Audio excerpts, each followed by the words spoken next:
At noon, we have our first undefeated versus undefeated matchup of the day. There's actually a decent amount of them heading in week 4. It's a solid amount, actually. We have James Madison, who's 2-0, traveling to UNC, who's 3-0. UNC favored by 11 points on the ACC network. Alonzo Barnett III for the Dukes has gone 24 of 40, thrown for 354 yards, 2 touchdowns, 1 interception. George Pettaway has had 18 carries for 114 yards and a touchdown. And Omarion Dollison has had 2 catches for 80 yards and a touchdown. Connor Harrell has gone 20 of 35, thrown for 275 yards, 2 touchdowns, 1 interception. Omarion Hampton's had 66 carries for 416 yards and 3 touchdowns. And Bryson Nesbitt has had 8 catches for 104 yards and a touchdown. UNC is 3-0 against James Madison all time, last from 2007 to 2016. Closest game was a 23-point victory for UNC. I don't think that's going to hold up today. So there's a couple things I want to talk about. James Madison is an interesting football team. Again, they're 2-0. And, we're talking about the Group of 5 playoff race, right? We really talk about a couple teams, and we talk about mainly the 4 of the 5 conferences.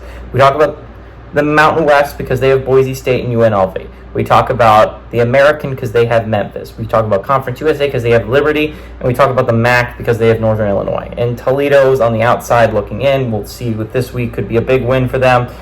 San Jose State, same in the Mountain West, by the way. We really kind of ignore the Sun Belt, which is really interesting considering, technically speaking, the Sun Belt has the most teams still alive, right? You have 4 undefeated teams in the Sun Belt.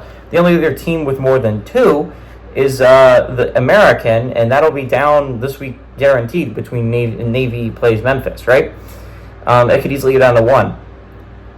So it's like, why don't we talk about the Sun Belt more as a team with teams with the chance to make a playoff run? And I think it's because they don't have the wins or the name recognition behind them, right? Boise State doesn't have a win, but that was a really close game against Oregon that I don't think is going to be held against them. UNLV has 2 wins against Power 4 opponents. Memphis just went on the road and beat Tallahassee.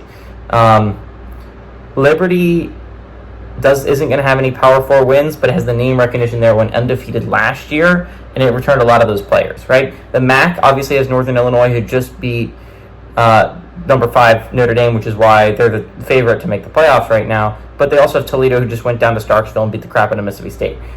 No Sun Belt team's undefeated and has that Power 4 win. 3 of them have a chance for it this weekend. James Madison is one of them. UNC is an interesting one, because if I had to pick a team I think with the most likelihood of pulling off the Power 4 win, it would be James Madison in this situation, right? UNC has not played great football. Again, they're not playing. They're probably going to play both quarterbacks. They played both quarterbacks last week.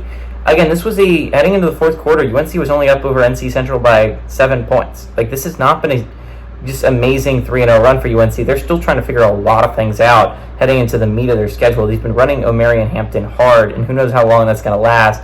They're still 3-0, but it's hard. James Madison is probably, I would say, the best shot for the Sun Belt to send a team. Coastal Carolina definitely has a shot too, because they have the name recognition there. James Madison also has the name recognition there for a Group of 5 team that is really good.